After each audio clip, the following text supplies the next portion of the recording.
A group of Muslim architecture students constantly receives disparaging remarks until they finally manage to silence their professor, a renowned architect who constantly belittles their religious practices. Professor Hassan Keleman openly mocks students who skip class for Ramadan fasting and harshly criticizes those who request permission to perform Hajj. These young Muslim architects, led by a brilliant student named Zara, finally put this arrogant professor in his place in front of the entire faculty. Let's listen to this incredible confrontation, and hopefully those who follow us will learn something valuable. Zara Ahmadi walked through the wide halls of the Faculty of Architecture with her project portfolio under her arm. Despite having been studying there for 3 years, every time she entered the building she felt that familiar tightness in her chest. It wasn't just the academic demands of the program, but something much more personal and constant. Her classmates, most of whom came from wealthy, liberal families, saw her as an oddity. A girl who wore a hijab in a faculty where personal expression was valued, but only if it met certain unwritten standards. Walking next to her were Omar and Layla, her only 2 Muslim companions throughout the race. Omar was a young Pakistani man whose father had immigrated years before, and Layla was a French convert to Islam who constantly had to explain her decision to anyone who asked. The 3 had formed a silent alliance, a mutual support group in an environment that, while not openly hostile, was constantly questioning. That March morning, they had a class with Professor Hassan Keleman, an internationally renowned architect and respected figure in the academic world. His buildings had won awards, his theories were taught at universities around the world, but there was something about his personality that made the 3 Muslim students particularly uncomfortable. It wasn't just his avowed atheism, something they respected, but his tendency to turn his lectures into platforms where he systematically attacked religious beliefs, especially Islamic ones. Upon entering the classroom, Zara noticed the usual stares. Some classmates simply ignored her, others smiled condescendingly. A 4th-year student, known for his ironic remarks, whispered to his classmate, "The welcoming committee from Mecca has arrived," prompting muffled laughter from some nearby students. Omar clenched his fists, but Zara gently touched his arm, as if to tell him it wasn't worth responding. Professor Keleman entered the classroom with his characteristic confidence. Tall, gray-haired, with a perfectly tailored suit and a smile that always seemed to hide a biting comment. He placed his materials on the table and observed the students with that penetrating gaze that characterized him so much. His Contemporary Architectural Theories class was one of the most dreaded in the program, not only because of its academic difficulty, but also because of its tendency to devolve into philosophical debates where the professor enjoyed dismantling his students' convictions. "Today we're going to talk about something fascinating," Professor Keleman began, pacing in front of the blackboard. "The influence of religious dogma on architectural design and how it limits the creativity and functionality of modern spaces. I'm particularly interested in analyzing how certain Islamic practices have delayed architectural development in various regions of the world." A murmur ran through the classroom. Several students discreetly turned toward Zara, Omar, and Layla, as if waiting for some kind of reaction. The 3 remained motionless, although inside they felt that familiar mix of indignation and resignation they knew so well. The professor continued with a deeper smile. "For example, let's look at these fasting practices during Ramadan. Can you imagine the impact on an architectural firm's productivity when its employees go for hours without food or drink? Or when they request weeks of leave to walk around a cubic building in Saudi Arabia? These are medieval customs that have no place in modern, efficient architecture." The laughter was more audible this time. Some students indulged in outright laughter, while others simply smiled approvingly. Zara felt her heart race, not from nervousness, but from an indignation that had been building up for years. Omar and Layla looked at her, recognizing that familiar expression on her face. "Also," Professor Keleman continued, clearly enjoying the attention he had garnered, "let's talk about mosque design. Buildings that contribute nothing functional to modern society, designed only for obsolete rituals. Compare that to contemporary architecture that actually solves urban and social problems. Doesn't that seem like a waste of resources and architectural talent?" At that moment, something snapped inside Zara. For years, she had tolerated comments, stares, subtle exclusions. She had endured because her parents had taught her that education was the most important thing, that she should be patient and prove her worth through her academic achievements. But at that moment, seeing the mocking smiles of her classmates and Professor Keleman's superior expression, she knew the time had come to speak. He slowly raised his hand. The classroom fell silent. He had never actively participated in Professor Kellerman's debates before, always preferring to stay out of the way. Several students looked at each other in surprise, and some with malicious anticipation, waiting to see how the renowned professor would dismantle the fanatic students' arguments. "Yes, Miss Ahmadi," Professor Kellerman said with a condescending smile. "Do you have anything to contribute to our discussion of modern architecture?" Zara stood, ignoring the stares of the entire class. Her voice was clear and steady, without the tremor she had expected. "Professor Kellerman, you mentioned productivity during Ramadan. Did you know that several international architectural firms have documented that the planning and deep reflection that occurs during this period have resulted in some of the most innovative designs in contemporary architecture?" The professor frowned, clearly not expecting such a direct and specific answer. "I don't see how food deprivation can enhance the creative process," he replied tersely. "Because perhaps he hasn't studied the cases," Zara continued, her confidence growing with each word. The British architect John Pawson, a non-Muslim, incorporated periods of fasting and contemplation into his design methodology after collaborating with Muslim architects during Ramadan. He stated that these periods of introspection allowed him to develop his concept of minimal architecture, which revolutionized the design of contemplative spaces in Europe. The atmosphere in the classroom had completely changed. The mocking smiles began to fade, and some students seemed genuinely interested in what Zara was saying. Omar and Layla looked at her with a mixture of pride and surprise. Professor Kellerman, accustomed to dominating any debate, quickly composed himself. "Okay, maybe there are isolated cases. But let's get back to the topic of Hajj. How can you justify professionals taking entire weeks to perform a ritual that contributes nothing practical to their development as architects?" Zara smiled slightly, as if she'd been expecting exactly that question. "Professor, did you take the Grand Tour of Europe as part of your architectural training?" Kellerman seemed confused by the change of direction. "Of course, it's a fundamental academic tradition for any serious architect. Then you understand the value of traveling, observing different cultures, experiencing diverse spaces, and reflecting on how architecture relates to the societies that create it," Zara continued. "The Hajj is no different. It is an intensive study of sacred architecture, urban planning for millions of people, complex logistical engineering, and the design of spaces for the collective human experience. Many Muslim architects have developed their best projects after analyzing the architectural and urban planning solutions they observed during their pilgrimage." A student in the third row, who had been smiling mockingly until then, now seemed to be taking notes. Another raised his hand timidly. "Could you give specific examples? If you enjoyed this story and want to continue learning how these Muslim students face prejudice in their careers, don't forget to like and follow the channel for more truly worthwhile stories." Zara looked at the student who had asked the question, inwardly appreciating the change in tone in the classroom. Hassan Fathi, an Egyptian architect, revolutionized social housing design after his experiences during the Hajj. His observations of how millions of people from different cultures coexisted temporarily in Mecca led him to develop concepts of community architecture that are studied to this day at the world's top universities. Or Balkrishna Doshi, a Pritzker Prize winner who, although not Muslim, extensively studied Islamic architecture and the spatial dynamics of the Hajj to develop his social housing projects in India. Professor Kellerman crossed his arms, his smile completely gone. "All right, Miss Ahmadi, but let's talk about something more fundamental. Don't you think that Islam, like any religion, limits the architect's creative freedom? Isn't it a contradiction to study modern architecture while adhering to medieval beliefs?" Zara exchanged a quick glance with Omar and Layla. They had gotten to the heart of the matter, the prejudice that had fueled years of disparaging remarks and subtle exclusions. "Professor," Zara said, her voice now calmer but equally firm, "do you consider Le Corbusier to be less creative for adhering to the principles of the modern movement? Or that Tadao Ando is less innovative for consistently following his philosophy of concrete?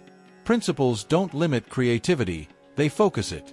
Islamic architecture has produced some of the most important technical and aesthetic innovations in history." A student at the back of the room asked, "Like what?" Omar, who had remained silent until then, stood up next to Zara. "The pointed arches you associate with European Gothic were first developed in Islamic architecture. The passive cooling systems, now central to contemporary sustainable architecture, have their roots in techniques developed in desert mosques.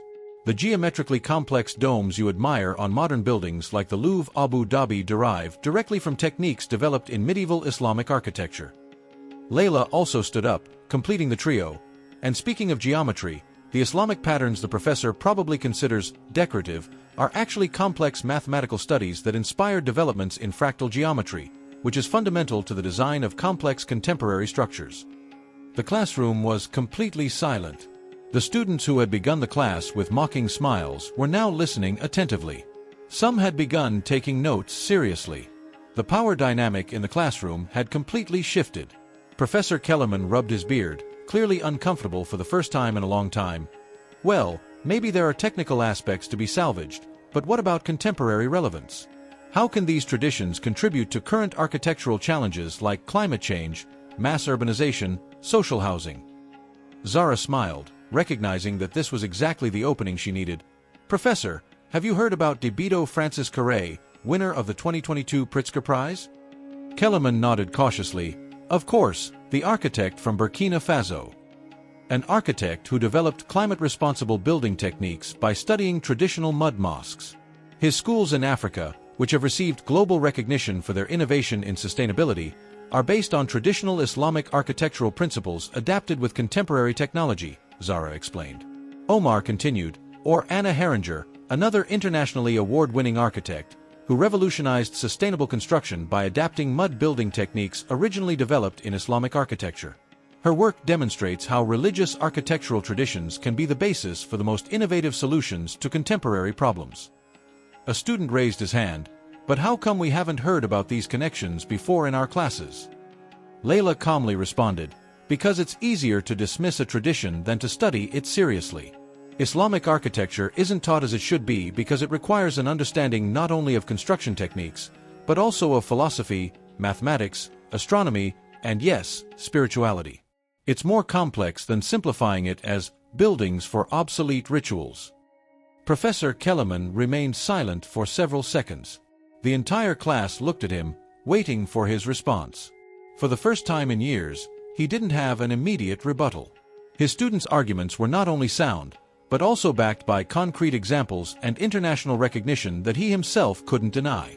Finally, he cleared his throat. I must admit that your arguments are more substantial than I expected. Zara stepped forward. Professor, this isn't about winning an argument. It's about recognizing that we've been missing opportunities to learn. When you dismiss our religious practices as medieval or unproductive, you're not just insulting us, you're closing the door to knowledge that could enrich the entire class. A student who had been particularly teasing at the beginning of the class timidly raised his hand. Zara, could you recommend some books or resources for learning more about Islamic architecture? Omar smiled. Sure. You can start with George Michel's Architecture of the Islamic World, or Robert Hillenbrand's Islamic Art and Architecture. I also recommend visiting the Museum of Islamic Art in any major city. Seeing those complex geometries in person completely changes your perspective. Layla added, and if you really want to understand how Islam influences contemporary design, study the work of Hassan Hajjaj, Lina Ghatma, or Mariam Kamara. They are contemporary Muslim architects who are redefining what Islamic architecture means in the 21st century. The student who had asked the initial question seemed genuinely interested. Do you think it would be possible to organize a group visit to a mosque to better understand the design of Islamic sacred spaces? The question took Zara by surprise, but Omar responded immediately, of course. In fact, the Grand Mosque in the city center was designed by a local architect who also designed several innovative commercial buildings in the financial district. It would be interesting to analyze how he adapts traditional Islamic principles to contemporary urban contexts. Professor Kellerman had observed this exchange silently. Finally, he spoke in a noticeably different tone than the one he had used at the beginning of the class. Miss Ahmadi, Mr. Omar, Miss Layla, I must admit that you have presented arguments that deserve serious consideration. Perhaps I have been too categorical in my judgments about the relevance of religious architectural traditions. Zara looked at him directly. Professor, we don't expect you to change your personal beliefs. We only expect the same academic respect you would show toward any other architectural tradition. Islam is not just our religion. It's also a rich architectural tradition that deserves to be studied with the same rigor we apply to the study of Greek, Roman, or any other architecture. A silence spread through the classroom, but this time it wasn't the awkward silence of the beginning, but a thoughtful one. Several students exchanged glances, some seeming to be processing entirely new ideas. A student at the back of the room raised her hand. "Professor Kellerman, would it be possible to dedicate a few classes this semester to studying contemporary Islamic architecture? After what we've heard today, I think it would be valuable for all of us." Other students murmured their approval. Professor Kellerman looked at Zara, Omar, and Layla, who were all waiting for his response with bated breath. "I think it would be appropriate to review the course syllabus," he said finally. "Perhaps we could include a module on contemporary Islamic architecture and its influence on sustainable design. Miss Ahmadi, would the three of you be willing to collaborate on preparing that content?" Zara exchanged glances with her classmates before answering, "It would be an honor, Professor." By the end of the class, something extraordinary had happened. Students who had begun the day quietly mocking their Muslim classmates were now swarming them with genuine questions. Some wanted reading recommendations, others inquired about academic exchange opportunities in countries with rich Islamic architecture, and several expressed interest in including Islamic perspectives in their final projects. The student who had made the mocking comment at the beginning of class approached Zara. "I wanted to apologize for my comment earlier. That was really ignorant of me." Zara smiled. "No problem. We all have prejudices to overcome. The important thing is to be willing to learn." As the three friends left the classroom, Omar commented, "I can't believe what just happened." Layla added, "We've been waiting for 3 years for someone to actually listen to us instead of just tolerating us." Zara looked back at the classroom where they had spent so many hours feeling excluded. "I think something important changed today. Not just for us, but for everyone." In the following weeks, the change in the faculty was remarkable. Professor Kellerman kept his promise and integrated an entire module on contemporary Islamic architecture into his course. Zara, Omar, and Layla collaborated not only in preparing the content, but also in organizing lectures with prominent Muslim architects and group tours of buildings that demonstrated the Islamic influence on contemporary design. More importantly, the social dynamics within the faculty began to change. The three Muslim students were no longer seen as tolerated outsiders, but as valued peers whose perspectives enriched academic discussions. Other students from religious and ethnic minorities also began to participate more actively in classes, inspired by the example of Zara, Omar, and Layla. Professor Kellerman, while maintaining his personal beliefs, developed a new respect for the intersection of religious tradition and architectural innovation. At a subsequent academic conference, he would go on to present a paper on the influence of Islamic architectural traditions on contemporary sustainable design, publicly acknowledging how his students had expanded his understanding of the field. The story of that class spread to other departments at the university. Zara, Omar, and Layla were invited to speak in sociology, anthropology, and art history courses about their experiences as Muslim students in Western academic environments. Their message was consistent: diversity of perspectives doesn't weaken academic excellence, it strengthens it. Years later, when Zara was already working at a prestigious architectural firm specializing in sustainable design, Omar was running his own practice focused on innovative social housing, and Layla was teaching at a European university. They still remembered that class as the moment that changed not only their academic careers, but also their understanding of the power of education to transform prejudices into knowledge. The most important lesson wasn't about Islamic architecture, but about the importance of creating spaces where all voices can be heard and valued, where difference isn't seen as something that divides, but as something that enriches collective learning. If you've made it this far and want to continue learning about stories that truly matter, subscribe to the channel and tell us in the comments what you thought of this incredible confrontation. The story of the grandmother and the white monkey. In a remote corner of the world, at the foot of a misty mountain, lay a small village surrounded by the jungle. There lived an elderly woman, known to all as Dona Rosa. She had been forgotten by her children for several years, and since then, she had lived a solitary life in a humble wooden house near the edge of the forest. Although she lived on the bare minimum, Dona Rosa was strong and determined. Every morning at dawn, she would set out with her cane and a cloth bag to collect firewood, which she would later sell at the market to buy her daily bread. She walked through the morning mist, accompanied only by the creaking of branches and the whisper of the wind through the leaves. One morning, while she was gathering dry sticks, a strange sound interrupted her routine. It was a soft moan, almost a cry, that seemed to come from the bushes. Intrigued, Dona Rosa stopped.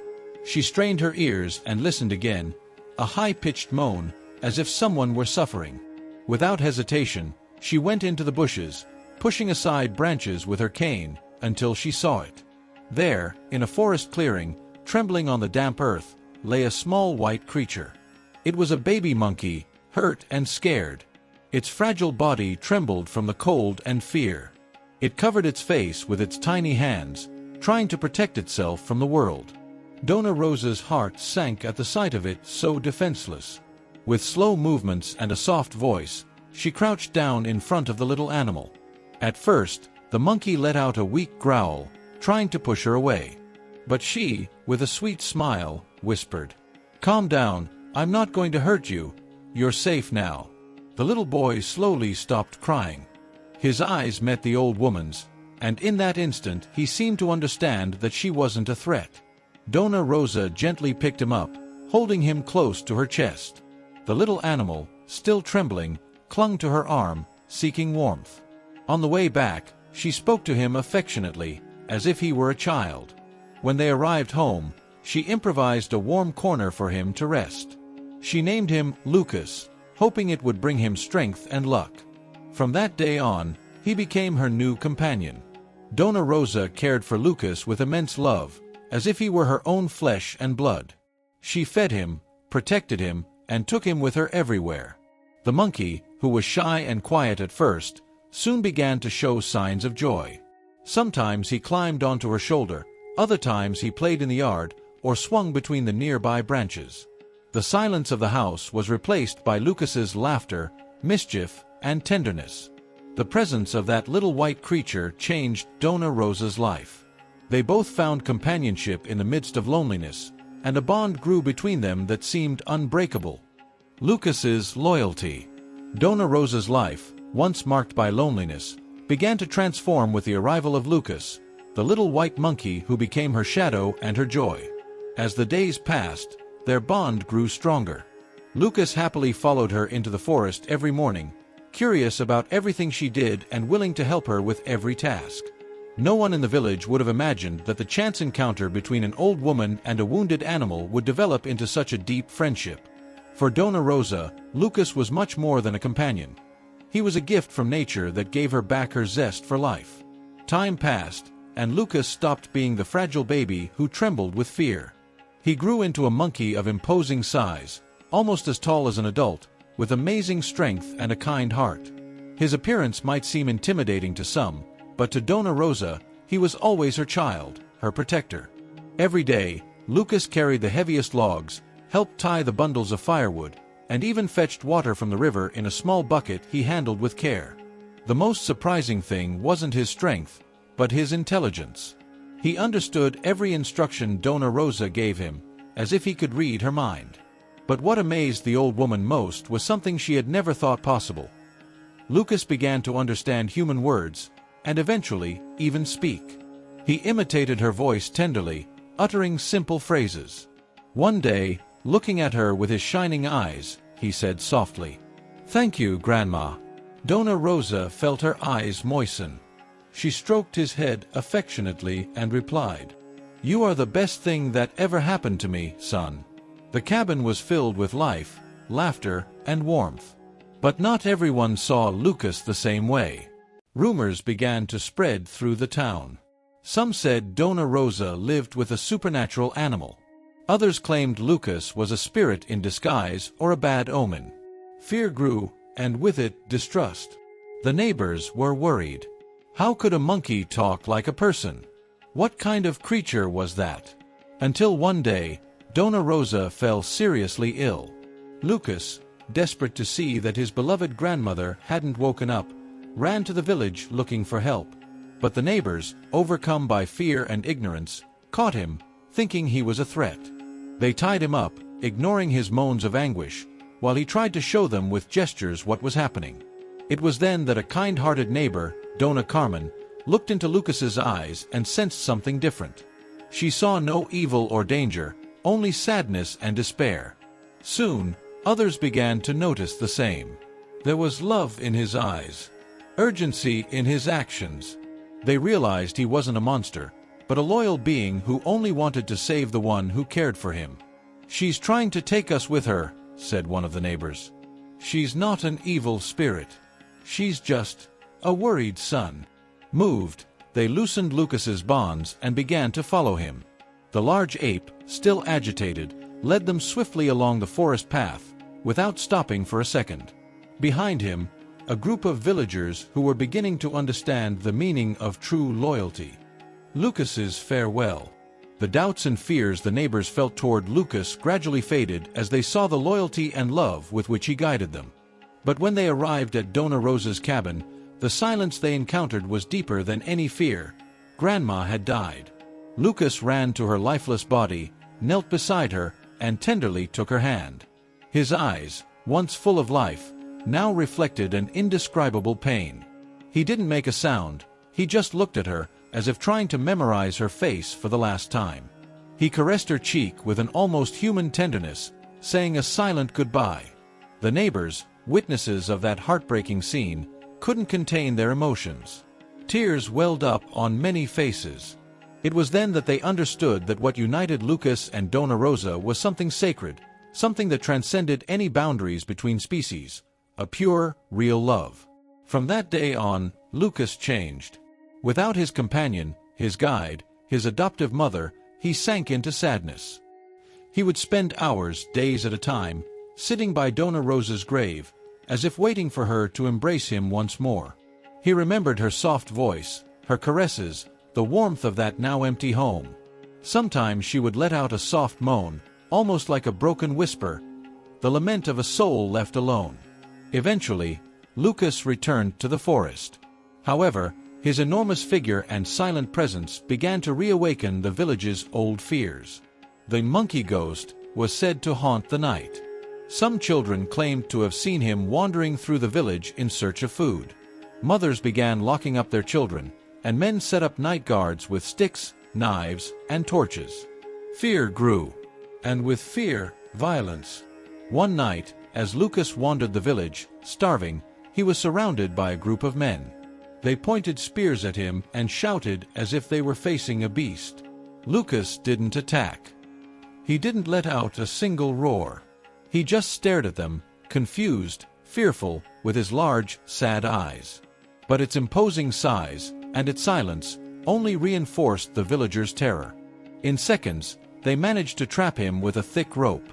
They chained him and locked him in an old cellar on the edge of town.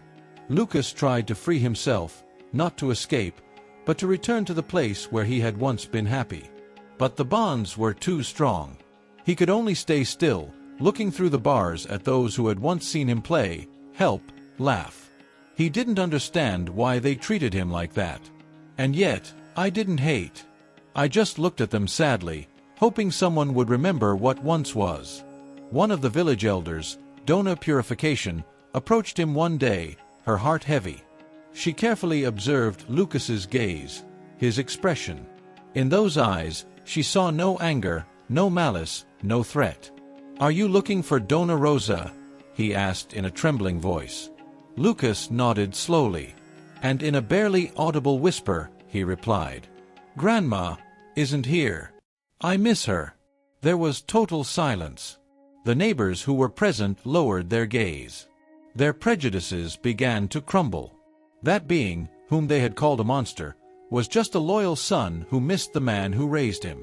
Lucas's legacy. The village chief, deeply moved by the sadness reflected in Lucas's eyes, raised a hand to calm those present. Then, in a firm but compassionate voice, he asked for his release. The ropes that kept him tied were slowly loosened. However, Lucas didn't move. He didn't run away or celebrate his freedom. He remained there, motionless, head down, his gaze lost in thought, as if all the light inside him had gone out with Dona Rosa's departure. It was at that moment that many understood something they couldn't deny. The love and loyalty of that being surpassed what most humans were capable of feeling. They no longer saw him as a danger, a myth, or a threat. They saw him for what he truly was, a broken-hearted son. The chief then proposed to accompany him, in silence, to the place where Dona Rosa was resting. So, a group of villagers walked with him, no longer afraid, but with respect. Upon arriving, Lucas knelt beside the grave. With his large hands, he tenderly caressed the earth, as if he could still feel the warmth of the one who had given him everything. He sat down again in silence, without tears, but with such a profound expression that no one dared interrupt him. "He's just a child," the village chief murmured. "A son who lost his mother." The words resonated in everyone's hearts. From then on, Lucas was accepted as part of the community. Although he never occupied a house or asked for anything, the villagers left food near the grave, and some, in silence, sat with him for a few moments. He had gone from being a threat to a symbol of love and fidelity. Day after day, Lucas visited Dona Rosa's grave. He cared for it, cleaned it, and stayed for long hours, as if time didn't exist. But something inside him was beginning to change. Although the town accepted him, he felt like he didn't quite belong in that world. "I missed Dona Rosa with a void that no human gesture could fill." And so, as the months passed, his silence grew longer, and his visits to the village fewer. Until one day, quietly, Lucas slipped into the woods. No one saw him leave, but some neighbors sensed he had made a decision. "I was returning to nature, to that wild and free world where, perhaps, I would find the peace I so desperately needed." Since then, he never appeared in the village again. However, his memory remained present. Sometimes, on cold mornings, neighbors would find enormous footprints at the edge of the woods, as if Lucas were secretly approaching, watching over those who had once judged him and then accepted him. One particularly dark night, the villagers heard a deep roar coming from the jungle. Alarmed, they prepared to defend themselves, believing danger was lurking. But at dawn, they found the tracks of wild animals surrounding the village, and among them, Lucas's large footprints. There was no doubt. He had returned silently, just to protect them. And even though they couldn't see him anymore, they knew he was still there. Somewhere in the forest, true to his essence, loyal to the end. An invisible guardian, a symbol of eternal love. Lucas, the guardian of the forest. After his departure to the heart of the mountains, Lucas's figure did not fade from people's memories. On the contrary, his silent absence began to generate an even deeper feeling of respect. The villagers began to believe that Lucas, from the shadows of the trees, was watching over them. Whenever something strange or dangerous approached the village, a pack of animals, a fire, even a storm, there were always signs. Broken branches, huge footprints, traces that showed someone had already acted before. Someone protecting them without expecting anything in return. Little by little, Lucas became a legend. Children grew up hearing stories about the guardian of the forest, a wise, strong, and noble being who watched from the hilltops and who had once lived with a kind old woman named Dona Rosa. The older ones told how he cared for her grave with devotion, like a faithful son, and how he had chosen to disappear to continue protecting the village from his true home, nature. Generations passed, but Luke's story lived on, told by the warmth of the fire or on starry nights, when the trees swayed in the wind and it seemed someone was watching them with love. "Never forget Lucas," the elders said. "He's still out there, even if we don't see him." And when some child asked why he never returned, they answered wisely, "Because he doesn't need to be seen. It's enough to know he's there." They started calling Lucas the guardian of traditions, or simply HID, from his initials. His name became a symbol of respect and gratitude.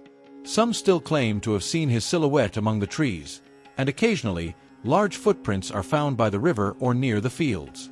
Although its form no longer lingers among the houses, its spirit remains firmly in the soul of the people. It is more than a monkey, more than a memory. It is an eternal link between humans and nature. Lucas, the guardian of the forest, will live forever in the hearts of those who once knew him, and those who, generation after generation, will continue to tell his story.